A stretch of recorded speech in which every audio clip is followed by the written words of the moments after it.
Well, today I'm interviewing Jerry Stevenson, guitarist, singer, whose CV is pretty impressive, but I'll get Jerry to tell you all the things he's been doing. So, hi, Jerry. Hello. Nice to have you here. Thank you. My sort of traditional first question is about, how you sort of started off being involved in music. So perhaps you could tell me a little bit. Okay, I'll try and be brief as I can. I started by playing classical guitar when I was probably 7 or 8, and I was lucky enough to have individual lessons with a wonderful teacher called Gordon Humphreys, and I got to about 10 or 11, and then listening to the radio and all the electric stuff going on. I loved the classical guitar, but there was all these noises and things happening that I really wanted to do. My dad didn't really want me to do that at all. No. So he insisted that if I wanted an electric guitar, I had to make it myself. So I did. Wow. I made my first guitar. Had a block board body and a flat classical size neck, and I made the bridge, made the pickup, made the whole thing with a little bit of help from my dad, and then I started making a filthy row. So, but when I was about 14, I went to a school dance, first school dance I'd ever been to, and I walked in the door and there was a live band playing, and it was really like being struck by lightning. Yeah. I just knew in that instant that is what I want to do, and luckily enough I've managed to get away with that. Yeah, that's good, isn't it? It's funny actually, because there's a lot of similarities between what happened for me, because I started off, I started off not playing classical guitar, but it wasn't soon, it was soon after I'd started twiddling around with guitar that I ended up getting a really, really good classical guitar teacher, and it was amazing, absolutely incredible, and so I'm sort of intrigued by the decision that you made, because I got to that sort of point where there was like a bit of a fork in the road. It's a bit like, well, I can do the classical guitar and I can do the electric guitar, but I can't make a living out of playing the classical guitar if I'm playing electric guitar, because apart from anything else, I bust my nails and all that sort of thing. Yeah. But I could do the electric guitar and still play classical guitar and get stuff from classical playing. So I had to do that sort of logical bit to make the decision about, no, that's where I'm going. Yeah. And I keep playing. But for you, it was more of that, when you heard something, it was like, oh my God. Yeah, absolutely. And then I started listening to Jimi Hendrix and Cream and stuff like that, and trying to understand what was going on, which was very difficult for a bear of little brain.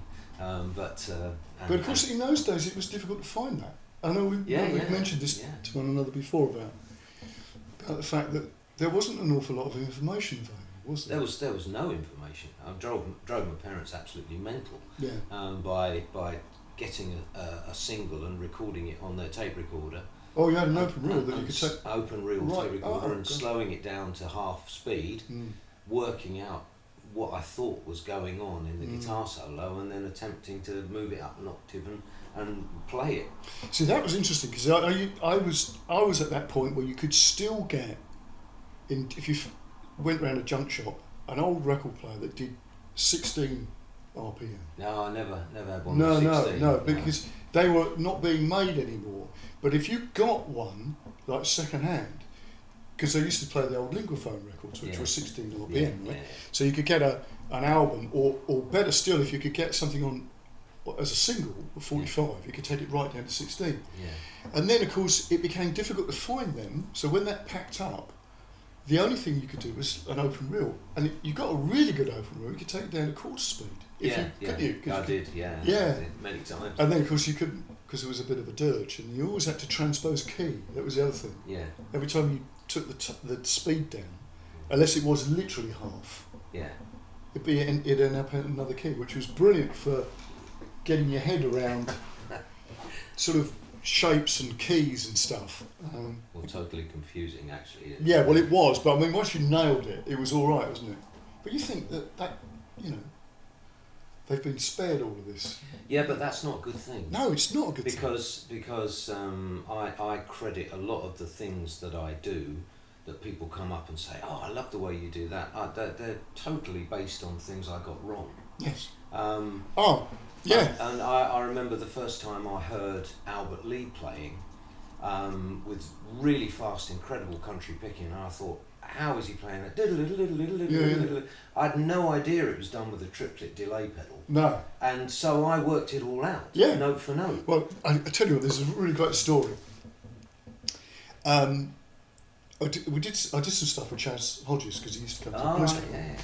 And of course, everybody obviously knows Chaz and Dave as the piano player, but of course, he was originally a guitar player and a bass player, right? And in head, hands and feet as well. Yeah. Yeah. Yeah. And so he was talking about, like, when he was trying to work out things off recordings for guitar, and he was a fan of Chet Atkins, and they thought there was more than one guitar on there. And a similar sort of thing, like we worked the melody out and somebody worked the bass part out, and he said, and then I had this sort of thing. He turned around to his mate one day and went, do you know, I got a feeling he's doing that all at once. And it was like, no, that can't be right, Chaz. There's no way anybody could do that all in one. Yeah, it's a similar sort of thing. And so, because you could never find, like you're saying about the triplet delay thing, there was no way you could find that out, short of actually talking to somebody in the know who goes, well, no, this is what's happening. Yeah. So you would end up working things out. Yeah, sure. And then it would become your own way of doing it. Yeah, that's right. There's another great Chet Atkins story, actually, that he told himself about how he put out a record and he'd be playing his absolute best, and then he'd come on tour into Europe and he'd go to some little bar somewhere and somebody's doing and somebody's playing his stuff. Yeah. And he thought, right, I'm going to show him. So on one of his records, he speeded it up by 50%. Yeah. Played it all down low and speeded it up by 50%. It was to the point where he felt it was impossible. Yeah. And he then, of course, the inevitable happened. He came and saw somebody in a bar playing exactly that thing. Yeah. And the point of the story is that if you continue to set the bar low, you'll never get above it. No. But the higher you set the bar, the more you'll achieve. Yeah. I mean, you know, a lot of Les Paul's stuff is, you know, because he was multi-tracking and all the rest of it. Until, of course, you know, something like I saw Jeff Beck do some Les Paul, Mary Ford stuff, because he's just doing it straight, you know. But some of those parts sound as if they've been speeded up because they're just ridiculous. Yeah. You know, I mean, incredible. So let's go back to the thing. You've got you started playing in a band presumably now. You've seen the live band. You thought, that's what I'm going to do. Yeah. So what, did you just get a bunch of mates together? Or? No. Initially, I had a great deal of opposition from my dad, who didn't want me to play electric. It's funny because my dad was the same. Yeah. Totally the same. Yeah, because he saw it just as a way of maybe sort of just getting girls and slacking and, you know, just hanging about doing pretty much nothing at all. And so initially I went on an apprenticeship in electronics, which I did for about a year, 18 months, and I became ill, and I then went back and was living with my parents rather than the youth hostel I'd been living in. And I said to them, look, you know, I'm not going to carry on with my apprenticeship because I'm just not well enough, so can I please go for some auditions? And I found a band that was a professional, in inverted commas, rock band that were advertising in Melody Maker, and I went along for an audition with them, which I got, and that was the start of a very long slope. Yes. I mean, I had been playing in clubs and things in a club band with a guy who was a lovely guy, but he was obsessed with Elvis Presley, so Right. he was Elvis in his mind. So everything we did was accompanied by even if it wasn't Elvis. Yeah, I mean, and so occasionally he'd give me a song to play, and I'd sneak in something as daring as I possibly could, like a Jimi Hendrix or something. But it was a weekend working men's club band. It wasn't a career. No. So when I got the chance to join this professional band, it was that was the beginning of it, really. I did have one little gap where when I left that band, I thought I've got to get a proper job, really. I haven't earned any money for a while, so I worked for an electronics firm for a year, but I was just desperately unhappy, and my parents could see that I was really unhappy. I was in my early 20s then, and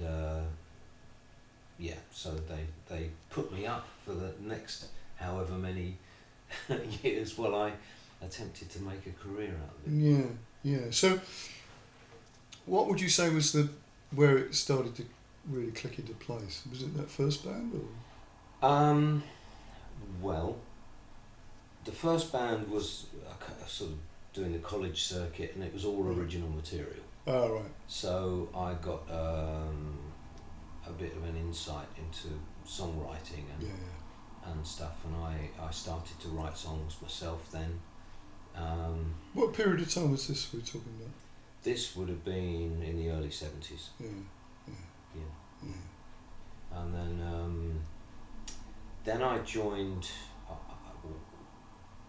some mates that weren't a professional band, but they were gigging an awful lot. Sorry if I'm just gazing into the middle distance. I'm just trying to remember everything. Yeah, no, it's interesting. It's an interesting experience, isn't it? Yeah, it is. Prompted to. Yeah. So they were gigging a lot. So I was making and repairing guitars and pickups and things like that, and to try and get my money up. So I was still doing music-related stuff and gigging with them. And then I answered another Melody Maker ad and joined a band that was actually a recording band signed to EMI, and that was called King Harry. And I wasn't with them for all that long, but that then cemented my love of recording, which I've always had. I always liked tape recorders and stuff, and so I started to modify the mixing desk because of my electronics, and we were doing lots of recording work in the band's own studio. And then when I left that, I joined a rock band in Southend called the English Assassin, and we did some good tours with that. We toured with Judas Priest. Yeah, I've got a feeling that rings a bell for me. Rock. Yeah, absolutely. Touring with Judas Priest. Yeah. Now, is this the band that you had some dealings with Peter Green? Or was this another band? No, the guys from the English Assassin were the people that then, when that band folded for various reasons due to misunderstandings and mishandling, I carried on working with the bass player and the drummer and the keyboard player now and again, who sadly passed away last week. But working with the keyboard player and the drummer, and we formed a three-piece. And by then I was writing a lot of my own material, so we had a band playing mostly my stuff, and trying to do something with that. And that is when I had the nice meeting with Peter Green. Right, now this is a lovely story, and I think you should tell it. Right, okay, I'll do my best. I'll be as succinct as I can. Well, I was an aspiring rock guitarist that obviously thought I knew loads of things, and I could play really fast, and was really striving to be a technical wizard. But the drummer in the band was, and still is, married to.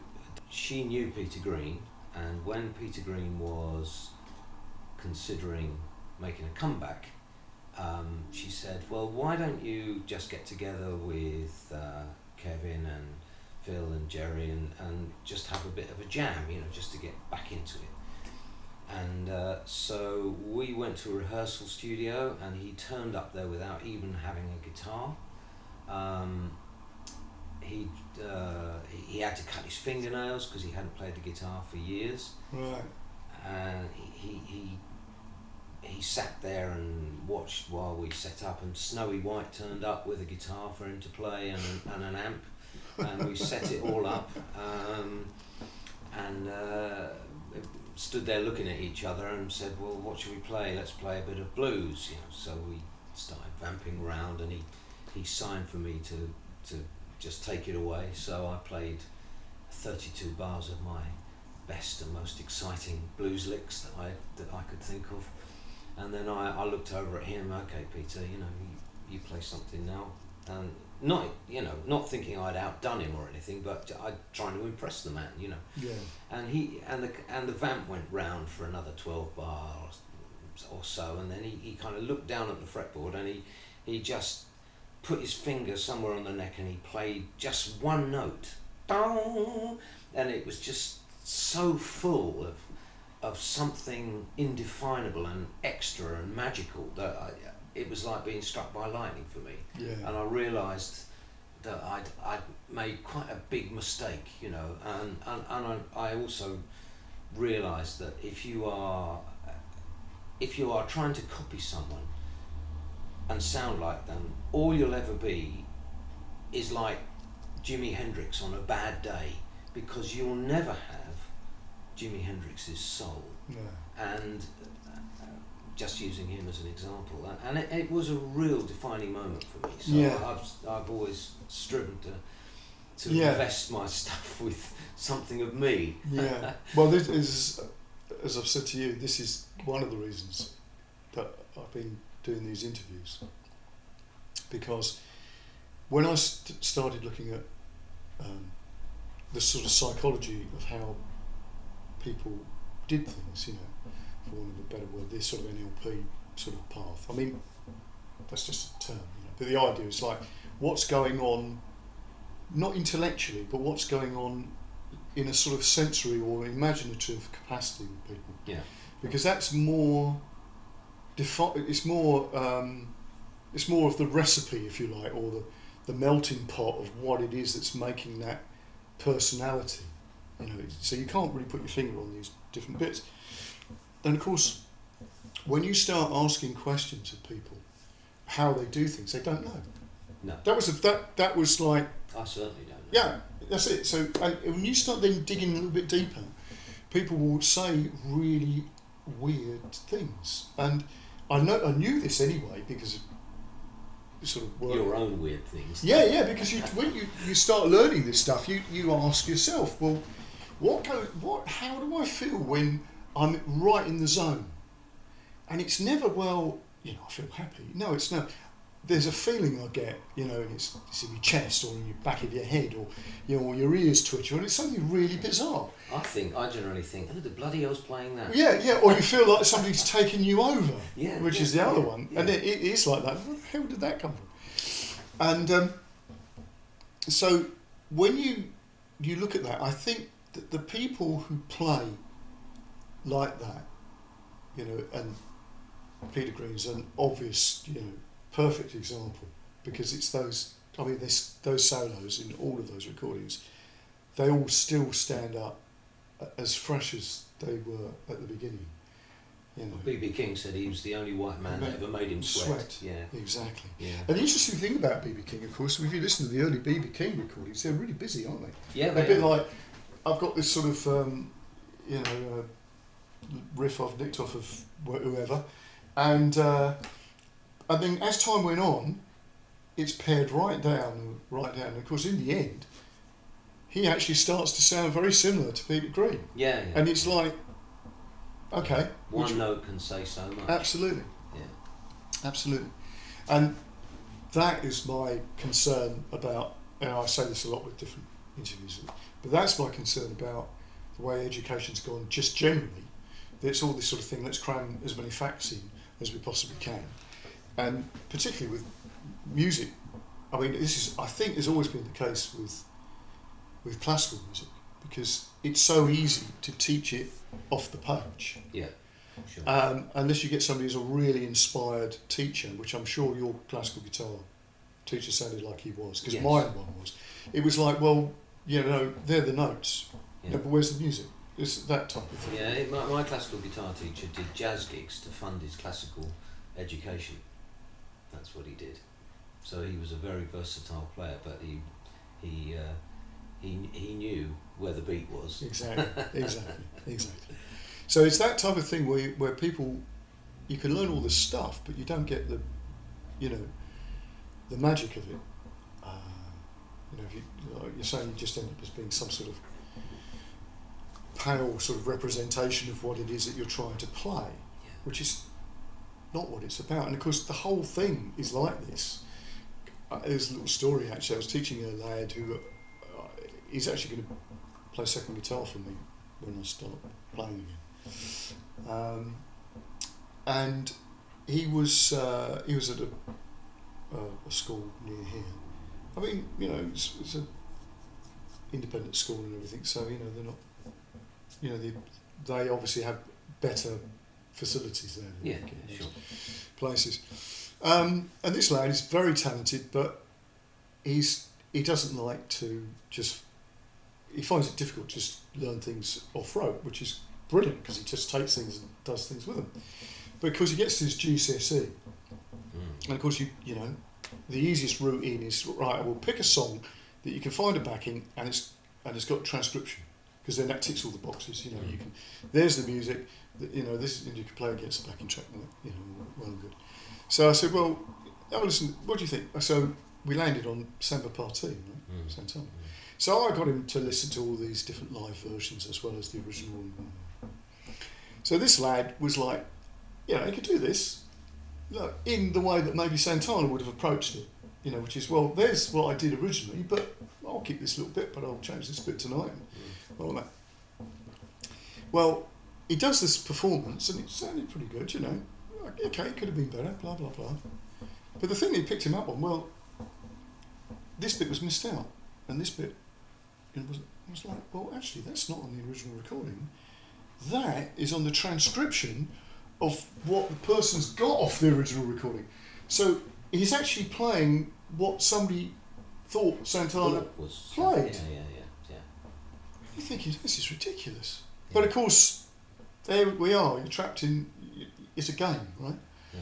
And it drives me mad. Well, that's where classical examinations, if you want musical qualifications, they're easier to do, because I never took my grade 8, but I studied up to grade 8 level. I took a grade 6. When you have the music in front of you, then you're not so much looking inside yourself. But however, having said that, I'm not a good sight reader. Well, you tell me how many guitarists really are, unless they spend a lot of time sight reading. Yeah. I mean, because I'm terrible. I know, I read, but I'm not. Yeah, there's an awful lot of players, young players now that consider reading an essential thing. Oh yeah, and you know, and they are. I know one or two young guitarists that are absolutely jaw-dropping and fantastic. And but even so, you're saying that if you put them next to a saxophonist who's on the same thing as them, they'd still probably be floundering against them. I mean, even though as a guitar player, because the guitar, you know, the guitar doesn't lend itself to reading music. Let's face it, because it's like you've got there's this note here. Well, which one am I going to choose for? You know, sure. And you know, and then of course you got two notes, and now they look like this here, but they look like that over here. And one's up here on the neck, and the other one's down there. Although they are both together up here, so but when I play them up here, I can't get to those two down absolutely, there. And of course that is never a problem for a piano player. No. Because that note is there, and it can't be anywhere else. And for the violinists and saxophonists, they've only got one note to do. Well, for most, you know, sometimes with double stopping on violin, but that's difficult. You know, two notes, that's difficult. Yeah. You know, but for guitar, it just doesn't lend itself to that. So you really, really have to work hard as a sight reader, as an independent discipline, which of course is not necessarily what goes on No, you know, if you're a violinist or whatever, that's where your musical information is always coming from, isn't it? Unless you're a fiddle player, of course. Yeah. But so, sorry, took you off No, target there. no, that's fine. But that was quite, because I thought it was an important issue, because that's one of my one of my rants. I want to be soapbox. Yeah, it is. But I was talking about this thing about having to replicate something exactly because it was for an exam, and that is I find is problematic. Yeah. You know. Yeah. So going back to what you're saying about, you know. What I was going to say was that I used to with my classical guitar teacher, I used to sit and he'd put a new piece in front of me and I'd look at it and he'd say, well, okay, you know, have a go at that. So I'd look at it and I'd make some excuse and I'd say, oh, that bit there, I haven't quite got it. Can you just play me that section? Once he played it, because you got it in your head, I could play it. Yeah. But to look at it on the page and transfer that into something that sounded like music was not an easy task for me, because they seem to be, and they're not separate, they are very, very much an integrated thing, the written music and the music that you play. But at the time it seemed to me to be two separate worlds, and learning to integrate written music with performed music is a real skill, and the best classical musicians have to have their music, but nevertheless it is a stimulus for their emotional expression. Yes. The stimulus for my emotional expression is an internal thing. Yeah. I'm not looking outside myself for it. And I've got an interesting story about that. If we've got Yeah. Well, I was eventually I got to play with Chris Rea for a couple of years, and we were lucky enough to go and record in Mountain Studios in Switzerland, which is underneath where they have the Montreux Jazz Festival. Right. And in the casino there, they have a bar called the Jazz Bar. Well, I don't know if it's still there, but they did in the early 80s. And you could go in there and they had racks of tapes of all of the live recordings that they'd done from all of the jazz festivals, and you said, oh, can I see so-and-so and so-and-so? And they put it on a massive video screen and they play, you know, whatever you wanted from the jazz festival. So having discovered and loved Larry Carlton, I said, oh, have you got Larry Carlton, any Larry Carlton? And he said, yeah, sure. So there was no one else in the bar sitting in front of the screen except me, and they put on a Larry Carlton Montreux concert, and I sat and watched this. And what was stunning for me to notice, because the camera's quite close up, was the fact that he hardly ever looks at the guitar. And so I thought, well, something's going on there that I'm not really aware of. You know, most players close their eyes when they're playing or bending a note or something to try and invest it with a bit more je ne sais quoi, but he was actually not looking at the guitar very much at all. And so I thought, I'm going to try this, and this is something that is part of my, when I do sort of development lessons with people, it's part of this. Now, if you've been playing the guitar for a certain length of time, you have some kind of muscle memory that you're not aware of, because you've spent the entire time looking at the instrument. And you will probably find that if you close your eyes or don't look at the instrument and think, I'm going to play an A chord, and you just put your fingers on the neck on your favourite guitar that you always play, you will almost certainly play that chord in the right place. So what I realised he was doing was visualising the instrument in his mind as he played it, as his fingers went around the fretboard. But what that gave him was the ability to listen to what he was doing with no preconceptions. He was listening to what he was playing while he was improvising, and formulating a composition, and not being hindered by visual stimulus of playing within a box or playing, or I know this works or I know that works. that went out the window. The moment you stop looking at the instrument, you're forced to listen to what you're doing. Well, it's interesting because that one of those things of going back to the police thing is, obviously we're using sensory stuff, what we see, what we hear, what we feel, and to some extent, you could go, well, what you taste and what you smell. I mean, I always remember seeing a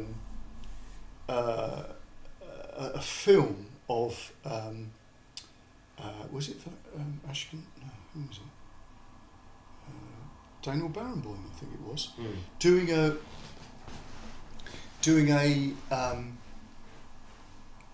like a masterclass tour of China, and this wasn't that long after the Cultural Revolution had been gone, right? And they were you can imagine, as soon as you think China, there's probably just umpteen incredible geniuses that you think, well, I don't know how that happened, because these people were being murdered only about 4 years before. And he's there talking about some, teaching some Beethoven piece, and there's this lad, he sits down, he plays this thing, and he goes, yeah, he says, very good. He said, but that little bit, this bit here, he play that again, and he plays it. He said, no, he says, it's like this. Go, plays it again, no. And then he said, and he's obviously going through an interpreter, he goes, there's a lake, and there's a bird on the lake, a swan on the lake, and it starts to take off, and it flaps its wings, and it takes off. The interpreter says, and the kid plays it, gets it like that. So that impressed me, because it was like, for him, there's this inner picture of what's going on in the music that's a film, maybe. Yeah. But it is probably more than that. And again, what you're saying about the thing about the fretboard, I know with kids that, when you show them how to work things out of recordings, right? It doesn't take very long for them to find the note, the starting note, at random. Weirdly, particularly if you say to them, well, play that note, because it's like, I don't know where it is. But if you say, well, play a note, and it'll be like so close to where it's like the brain knows where it is, which is what you're saying, muscle memory. And I do this also with kids when they're learning to sing. If I get them to pitch a note, or they have problems pitching a note, I'll just, because often there's a piano in the room, I'll just play a note, but without them knowing that I've done that, I'll just play a note on the piano almost like at random. And so, can you sing a note? And they'll sing a note, because it'll be the note I've played. Yeah. But they've not sung the note, that in their mind. Yeah. It's just that's in their head. Yeah. So, and that's a similar thing to like muscle memory. It's like we've already got the recording studio in our head, already there. And even when people have not played a musical instrument before, if you play them a scale and you put a wrong note in it, they'll flinch. So people have got all that information in there, although they don't think they have. They don't know they exactly. Or you play a bunch of chords, and then there's one chord that's not in the key that the other ones are in, and they'll know it. So yeah. Well, there are real parallels actually with certain sports, and the faster the sport, the more like music it is. Yeah. And table tennis comes to mind. Yeah. Proper competition table tennis. Yeah. If you watch the Chinese play, it almost looks like it defies the laws of physics. Yeah. And my son plays table tennis at a decent level. And his trainer, coach, has said that the opinion of the people in the know is that it's a 10,000 hour sport. So you've got, before you actually get to the point of anything like mastery, you need to spend 10,000 hours playing it. Like I think it's the same as music, but what happens is with something that fast is table tennis has been measured to be actually below the speed that everything happens is faster than conscious thought. Yeah. So what they're doing is they're ingraining their subconscious mind with all the information needed to make the shot. They've got to analyse the spin, they've got to analyse the speed. They've got to also think about the placement of the return. All of these things have complete analogies within music. Yep. And that is why improvisation is so special, because it happens faster than the speed of conscious thought. And if you have to think about Yes. the note that's coming up, Yes. then you're very likely going to play something that is either lacking in taste or lacking in something, because you have allowed your conscious mind to question your ability to make the right choice. And I think that's a vital part of improvisation. Yeah. So the is exactly what I'm sort of saying, that this the unconscious aspect, which again has sort of been written out of stuff. We just sort of turn around and go, well, yeah, this is blah blah blah. But that's almost like, well, because we don't really understand it, we sort of push it to one side. Yeah. And now let's learn our scales type of thing. Yeah. Whereas of course, as you say, all of the important defining stuff about music is undefinable. I would say, you can't go. It's like saying, like looking at a painting and think, I really like that painting because there's a lot of red on it or something. You know what I mean? Or, Yeah. I like the way they've drawn that person. I mean, it's like it's a bit naff, isn't it? Yeah. It's because there's something else going on. A bit like your story about Peter Green. Yeah. It's undefinable. You Yeah. just think, oh my God, that's just like. Yeah, yeah. Well, you need. Don't misunderstand me. I mean, I wouldn't say that you don't need technique. Oh no, I'm not saying that, because it's a toolkit. Because, technique is a means to Totally. self-expression, and it's a bit like learning a language. If you have to think about the construction of the sentence, Yeah. then you're very likely not going to be able to say what's really in your heart. It needs to be an unconscious process, the connection of words, just in the same way that the connection of notes needs to be an unconscious process. So you need the ability to be able to do that. Otherwise you will run into a limitation at some point. That might not matter to you though. No. Because like we said about Peter Green, one note can say everything. So, but I can almost certainly say that although he hasn't concentrated on technique, he was probably, at his finest, he was a lot better technician than you would ever see on a gig. Yes. Because he was concentrating more on his self-expression, and the technique gave him the space to be able to express himself. Yeah. You'd never see a musician like that trying to do Steve Vai style scales. No. But then, Steve Vai's a phenomenon in his own own right. I mean, I was interesting story about Steve Vai. A friend of mine was a Frank Zappa fanatic, and he collected Zappa albums, and of course there were plenty of Zappa albums. Plenty, yeah. Been listening to one this week actually. Oh, have you? Yeah. All right.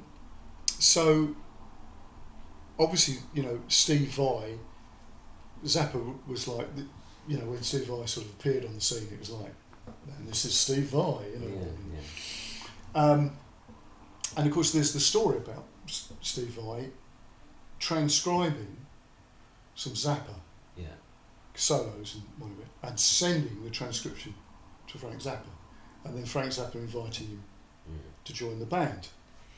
Well, a few years ago, I can't remember her name now, this is terrible.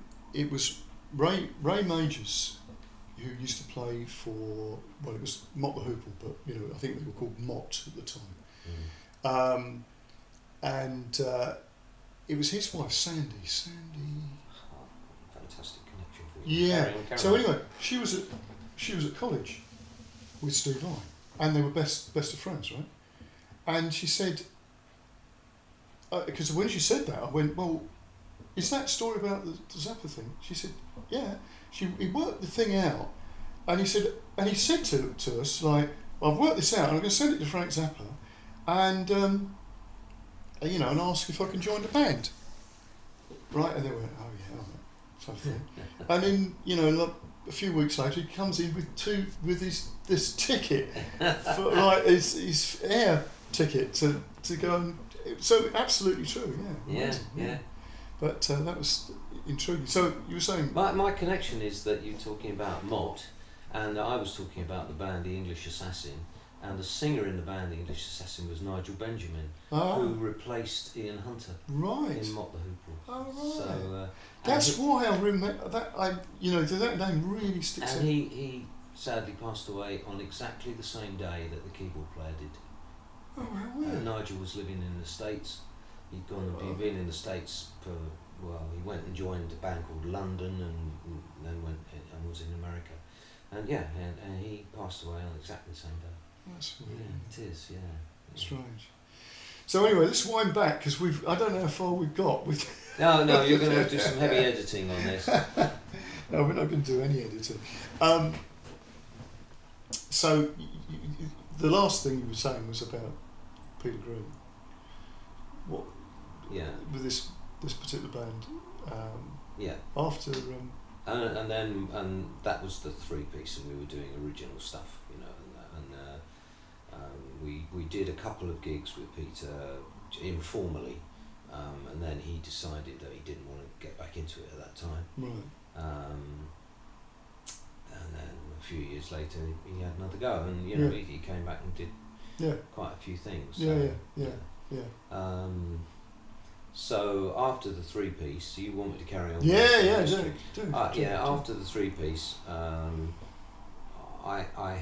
I went back to playing with my mates, band called Gambler, and in the 80s we were doing 8 gigs a week, and that was eventually a 3-piece again with me singing, and I have my friend Jeff Martin to thank for that, because Jeff was the singer in Gambler, and then one week he just said, actually I don't really want to do this anymore, and something's come up and I can't do next week. And we had every Sunday we were playing at a pub called the Frog and Bucket, and so suddenly we were a 3-piece and without a singer. So I said, well, I'll have to have a go at that then. And so I started singing lead. So thank you, Jeff, because without you doing that, I would never have become a vocalist. So I owe him a debt of gratitude. I've never told him that, actually, which I should do. So that was good. So anyway, I went back to playing with Gambler, and then I was offered the gig with Chris Rea. So I did that for a couple of years, and then when that finished, I came back and started playing with Gambler again, right, and working all the time. But then I found out actually that when I'd gone to the school dance at 14 and seen the band that was the defining moment in my life, actually it was Crispy and St. Peters was playing, who was a big star in the 60s, and his band was Barry Sibbett on the drums, who's the drummer in Gambler. It was so I ended up working with all of those guys. That is bizarre. Yeah, and Gary on the bass, and Ray was the other singer guitarist. Gary was the guitarist actually at that time, but eventually went on to the bass. So they changed my life, and in the end, I ended up working with them. So that's right, isn't it? Yeah, so it was quite amazing. So I did that through the 80s, but all the time then I was concentrating on writing, and had a couple of near misses. I was signed up to a company and was about to make an album, and they were going to fund a studio for me because I was doing all my own recording. It was all set in stone. I was going to have the studio of my dreams, and then they were funded by, I can't remember, EMI, they were a subsidiary, and I was to sign on the Monday morning, and on the Friday before I got a message to say that the funding had been pulled out of the company, and so they weren't going to go ahead with my deal. So that was a that is weird, isn't it? Because again, there's quite a few things that I sort of think, I know that one. I had an interesting dealing with EMI, similar to that. I was playing in a band, again, doing my own material I was writing, and it was quite a big lineup. We had horns and percussion and goodness knows what else in it. And I got a phone call from a friend of mine saying, have you got a video of this gig that you'd done at the Stag Theatre or somewhere in Sevenoaks? And it was like, well, yeah. He said, well, drop it round. I said, what's it for? He said, don't ask any questions, just drop this thing in. So I dropped this video around, and a couple of days later I get this phone call from this friend of mine, and he says, Brian, his name was Brian Till. He said, yeah, are you free tomorrow night? I was like, yeah. He said, well, I've got somebody I want you to meet. So I go down there, and so who's this guy? Well, you'll see. So I was sitting there, and this guy comes in. Don't know who he is. Hello, this is Jeff. Oh, I'm Jeff. And anyway, it turns out that he's Roger Moore's son. Oh. See. So anyway, he's got a record contract with EMI, and he released a single because it was like, well, Jeff, you've got to do something, mate. So I'll get you, have a chat with my mate in EMI, and we'll get. So he has this single that gets to number 25 in Germany or something like that, and of course he absolutely hates this song, and it's been written by some quite big songwriter, but it just not him, So the connection then with this guy Brian is that he was in a band in the 60s that used to record with Joe Meek. Oh, right. And it was the band was, what was the name of the guy? Deke Arlen. Deke. Oh, yeah. Remember the name? I do. Yeah, right, okay. So this is where it starts. This gets interesting because you obviously got a story about this as well. Somebody else in the band becomes the manager. Deke's sort of, because he was managing Peter Waterman and Sheila Easton, I think, or something like that. So that's the sort of connection that Jeff's dad obviously knew Deke and whatever. Anyway, so this thing starts off, and it's like, it suddenly goes like a rocket. It's amazing, writing stuff, and we do these recordings. It's bloody amazing. And it gets to the point where we do some showcases, and it's like, yeah, this is really good, blah, blah, blah. And then Jeff sort of disappears. Just literally just disappears. And it's like, well, there was a reason for it, which I'm not going to, but I think he was sort of struggling one way or another. Anyway, so it just sort of evaporated. A bit like that, just like it's on, everything's on course. And I mean, the band was amazing, and it was, we could pull 600-700 people to a gig, stick him in front of it, it's like, just because of the curiosity factor. But yeah, that was sort of weird, because it was like, there it is, and then suddenly it went. Like smoke. Yeah, totally. Yeah. Totally. Yeah. So very unsettling, isn't it? It is. It is. And that's one of the worst bits of the business is pinning your hopes to something so nebulous, So it's, and the fact that you're in the pocket of somebody else who's not the sort of person you trust in the first place. Yes. Often. Who shall remain nameless. Exactly. So after that happened then, and that sort of evaporated, what did you do? Because you must have felt really gutted by that. Yeah, I did, but I was concentrating on writing, and I met a guitarist, brilliant guitarist, called Nico Ramsden, and then I started going to his gigs, and I met Alan Murphy. Who was a lovely man. Yeah. And a really, really fiery player. Great player. Yeah, loved his playing. But Nico asked me to do. He was the MD for the rock gospel show.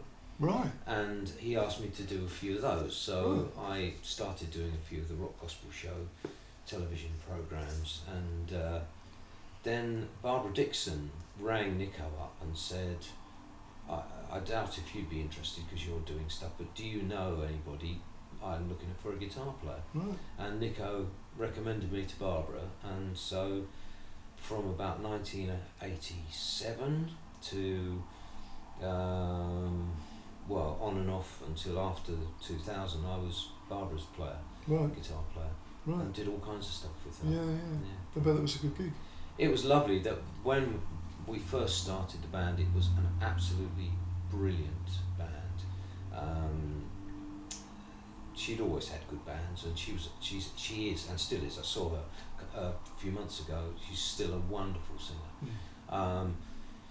She had very much a pop sort of career at that time, although her love is folk music. We were playing all kinds of stuff, everything from traditional folk songs to U2 and Huey Lewis, and you know, and her concerts they're really diverse. We do you know, something like Waiting for a Star to Fall, and things like that, and then we'd be doing Saul Skerry, you know, sort of, you know, things like that. It was. But that makes it interesting, doesn't it? It was a wonderful musical education for me, that, and also her musical director Ian Lynn he's one of the undiscovered. Well, he's not entirely undiscovered, but he's one of those hidden gems of the British music industry. He is super talented man, and it was an utter pleasure working with him as MD and all the other guys in the band, and that's where I met Bob Jenkins, who is I still work with. He's the drummer that I started to work with, and we formed B Sharp, band B Sharp, which with I love the name of that band. It's such a good name. And initially we had a guy called Dave Bronze playing bass. Dave joined the band because Barbara's regular bass player couldn't make it, so Dave was in the band for a little while, and we all got on. So we formed another three-piece to play a lot of the stuff that we liked, like Steely Dan and that sort of stuff. But then Dave was offered another gig, some average player, Eric Clapton actually, it was, yeah. So he left to do that. And it's a bit gutting that, isn't it? And then we got Barbara's regular bass player, Andy Brown, in the band, and we've been doing B Sharp stuff ever since. But I've also continued with my recording, and I do CD mastering and mixing and stuff for people. So you've got a really good project on at the moment, haven't you? Yes, it's yes, I never thought I'd ever be in a tribute band. I have to say, I never thought I'd like it. But it's a good sounding one. Your one. This band, it's Springsteen, Bruce Springsteen music, and I'm not the singer. We have a guy that has an extraordinary Springsteen-y voice, but we're not a kind of look-alike-y tribute band. What we're trying to do is play his songs with the kind of respect and passion that we, you know. So if he saw the band, he'd go, fair enough. You know, that's, you know, I wouldn't want him to think that we were sort of a pale copy. We're trying to present his music as hopefully as he would want to hear it. Yeah. That's one of the things I always thought was interesting about tribute bands, like Led Zeppelin, you know, or something like that. When you think, well, Led Zeppelin didn't know what they were doing before they went on, so, you know, because it would be different every night. You could tell that from the sort of recordings where a number like Whole Lot of Love would go somewhere completely different, you know, umpteen rock and roll songs in the middle type of thing. But apparently one of Jimmy Page's regular Christmas presents to Robert Plant is tickets to go and see a Led Zeppelin tribute band. So it's a bit. So I often sort of thought, well, Richard, the current bass player in B Sharp, is also with me on the Springsteen project, which isn't my project. I hasten to add it's being put together by Gareth from the Illegal Eagles. Who are no slouches. Exactly. Fantastic band. And this is his baby, his sort of extracurricular activity. Yeah. Like, he's not in the band. It's his show. Right. Like, he owns the show. He's still in the Illegal Eagles and running the Springsteen thing. Anyway, Richard, who's with me in the Springsteen thing, knows the guys from the Ozzy Floyd, who are as close to Pink Floyd as you're ever going to see, and they've even got a lot of Pink Floyd's old lighting rigs and stuff like that. I mean, really, they are Pink Floyd. Well, David Gilmour actually hired them to play at his birthday party. That's great. And said it was like having an out-of-body experience. That's great. Yeah, that's good. So it is interesting. So, but what I did get to realise with the Springsteen thing is, because I was pulling all the guitar parts apart and handing them out to everybody. I'm not really the MD, but I've done a lot of pre-production work for it. Although I was a fan, I didn't realise just what a musical force Springsteen is, because the songs, I think, deceptively simple is the word, but when you come to pull them to pieces and play them, you find that you might come across an extra 3-4 bar which has just been put in there because he felt that was the right thing to have, the songs really are much deeper, and the stories they tell are fascinating. And the other brilliant thing about it is, of course, if you look at 10 live YouTube videos of 10 versions of the same song, you never see the same thing twice. No. So there's some latitude. Yeah. What you have to do is distill the spirit of the song and communicate that when you play it, and that's a challenge. It's a real challenge, and so it's not just a paint by numbers thing.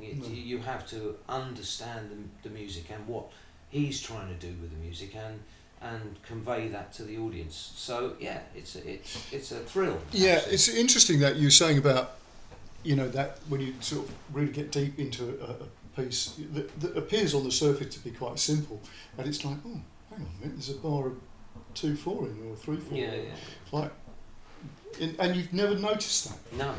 Which means that when something like that is in it, and it's right, it's not obvious. Because that's the thing that always sort of gets me when you sort of say to people, oh, okay, there's this piece and we're going to do it, or you hear something and it's in, something ridiculous, 7/8 or something stupid, and it sounds like it's in 7/8. You know what I mean? It just sounds like, well, shall we do something in 7/8? Instead of it being, no, this piece of music just happens to be. This try is and what transcribe John Lee Hooker, for example. Exactly. Well, talking about John Lee Hooker, this is one of my other gripes about things. Santana Santana made this comment about John Lee Hooker. I think it was after they did the Healer album or something. He said, John can play the same chord all night and it doesn't get boring. And that's a little bit like going back to that conversation that we had earlier about, being able to play the one note. Yeah. And it worked. And so when the John Lee Hooker thing, when you're looking at what makes a really great musician, and I used to go up to because I obviously do a lot of stuff with the RGT, or did, the examination board for the guitar, and they used to have their sort of conference, yearly conference, and I walked into, because I used to do talks up there and everything, I walked in there and they were setting it all up and there's some John Lee Hooker going, so I walked in, because there are obviously all these people who are examiners there, like top examiners, going, well, Mr. Hooker, I think you had to play a bar there. There was too many beats in it, and I think really you should. You don't obviously understand the concept of a 12 bar, Or tuning. Or tuning, no. Well, that's one of Grant's gripes about a lot of the blues bands he works with in the tuning. It's like, okay. But that's the mysterious thing, you see. With John Lee Hooker, it doesn't matter. No. Because the emotional content is such that you don't even listen to the tuning. No. And the tuning is an integral part of the angst of the music. Yeah. Whereas you get the pale imitations, and so many British blues bands are like this. Yeah. and the moment anyone is slightly out of tune, it really matters because there's nothing else to distract you. I totally agree with you. Absolutely. I mean, there's a story. In fact, there's a film called "It Might Get Loud" with Jack White and of the White Stripes and Edge and Jimmy Page talking guitar. Yeah. You know, and it's sort of think, oh, that sounds really boring, but it's a brilliant film because they all go into their different sort of things about what they've done. Yeah. And Jack White is talking about the song that influenced him the most. And it's a song by Sunhouse called, it's not Death Metal, it's something, Grinning in Your Face, I think it's called. And it's him singing and clapping, and that's it. And the clapping is out of time. And you listen to that, and Jack White was sort of saying, I listened to this thing and I thought, oh my God. I mean, I don't understand why this is doing what it's doing to me, you know. Yeah. And he said it really made me rethink everything I thought I knew about music. And it is that sort of thing that there's a raw emotional energy, and it's literally like, I mean, it would be difficult to clap so out of time, if you see what I mean. Because it's like it's sort of in time and it isn't, like listening to a load of frogs sort of calling, you know. It sounds like there's a pattern in there, but you can't work out what it is. And that's really, I thought, was, you know, the type of thing that we miss with that thing about music which we can, for want of a better word, we can call roots, you know, whether that's reggae or it's blues or it's flamenco or it's, you know, Latin American. It's that sort of thing that something in that embeds itself almost culturally in something, which when you take it out of that and do it like, you know, with a British blues band type of thing, unless you really got what the essence of that music was, which I actually think a lot of 60s blues bands did understand. Yeah, because they got it from the source. The thing is that every time something is copied, that the strain gets weaker. And that's what's happened with a lot of British blues. Unfortunately, the young guys are copying the other young guys that influenced them, who copied the other guys, who copied the other guys, and gradually down the line, it's a bit like copying an old reel-to-reel tape 50 times. In the end, you can't hear what made it good in the first place. Exactly. So, you know, and obviously the fact that, you know, back to the 10,000 hours thing, I mean, how many hours must have Keith Richards sat and listened to that Muddy Waters album, you know, to work out what on earth was going on? Yeah. It was a long, long time. Yeah. Because you just couldn't find the information, so you had to dig it off the album. And it's the same with bands like the Animals and, you know, Alan Price or whatever. I was watching an early video of the Yardbirds with Jimmy Page in the Yardbirds playing Dazed and Confused. Yeah. I mean, he was completely owned that, you know. Totally. Well, in fact, that's why he got so many sessions, wasn't it? Because, you know, he was the guy, he was the go-to guy if you wanted somebody to sound like Jimmy Reed or whatever. He was, you know, he could do it. Yeah. And same sort of thing, because spent a lot of time listening to the records, you know. Yeah. You know, if you want that guitar sound that's, you know, sounds like the Rumble, you know, I've got that. I could Jeff Beck, same. Yeah, so absolutely the same. And the thing, going back to what we were saying ages ago, is that Jeff Beck can play that way, but when he's being Jeff Beck, when he's being himself, you never hear any of that. No. So that wealth of musical history that he's absorbed is just in there, bubbling away, contributing to his personal expression. It's not about learning things and regurgitating them. It's about absorbing them, taking out of them the things that relate to you, that make them good, and using that in your own creations to bring something to light that, you know, maybe hasn't even been said before. No, I agree. Totally agree. In fact, I've never seen a guitarist, however primitive, however uneducated, where I didn't learn something from him. Yeah. There's always something. Totally. I totally agree with you. And in actual fact, you know, and I often get this when I'm teaching really young kids, they'll do something that you go like, That's interesting. Oh, yeah. I'd not thought of that, or that the fact that they can easily, by accident, play in 5/4, Yeah. right? Yeah. And you think, yeah, keep that in the back pocket because you will never be able to easily do that again. Not if you Later try and on. rationalise it. Exactly, Yeah. no, because everything just will morph back into something more more acceptable to you. Yeah. You know. Yeah. So if you had a chance to give advice to a younger version of yourself, what would it be? My word. Don't do the electronics. No, I'm only joking. No, because that's been very good. No, it's been very helpful. No, my advice to me would be to,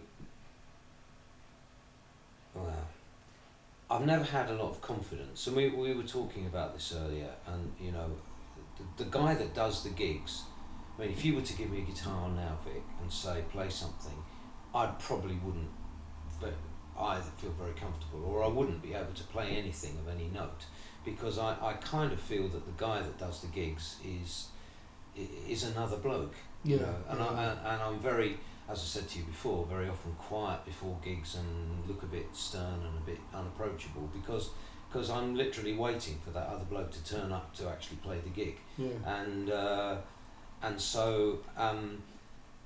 so in my normal everyday life, I'm not very confident about my own abilities, and I think that's driven me to improve, and I feel like I'm still improving, which is, as an old codger, I think that's good to still feel that you're still getting better, and there's no stasis in what you're doing.